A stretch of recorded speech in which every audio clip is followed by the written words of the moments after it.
Dzień dobry, a to jest Webshow. Recenzujemy tę książkę.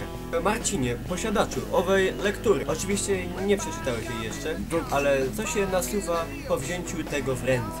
Bardzo ładna okładka. Bardzo ładna okładka. Teraz moje spostrzeżenia. Książka jebie. Jak...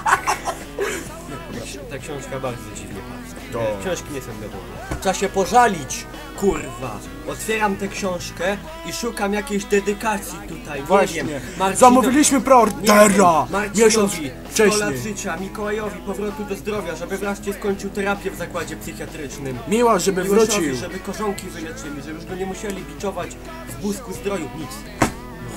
Patrzcie na to, patrzcie na ten bajer dodatkowy, nie? Że No, że niby se- taką zakładkę se pierdykniesz i tak zaczynam sobie kolejny i to jest bardzo dobre. No To i jest tak, bardzo dobre. tak słowem podsumowania, bośmy się rozgadali, że ja pierdolę. Ja chciałem powiedzieć tak, ta książka jeszcze jest oczywiście nieprzeczytana. Ja jestem na 11 stronie. Ale ogółem to już stwierdzam, że książka jest niewymownie słaba i nie polecam jej czytać. A ja mówię, że ona jest super, bo tu są takie rady takich youtuberów jak Rock. A czy są tam, czy jest tam rada youtubera Lorda Scaremongera z kanału Freaky Gamers? Marcinie, odpowiedz mi na pytanie. To dziękuję wszystkim. Taką książkę to ja sobie mogę sam napisać.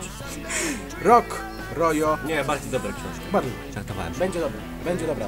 Polecamy książkę, to jest jak najbardziej nie kryptoreklama. Tak, jak przeczytam ja ją za jakieś 3 lata lub 5. Jak Marcin już opanuje język polski w stopniu przynajmniej komunikatywnym, to na pewno ją przeczyta. Tak, i jak coś to w którymś filmiku może będę mówić, co mnie zaciekawiło najbardziej w tej książce. Ale dedykacja mogła być. Właśnie.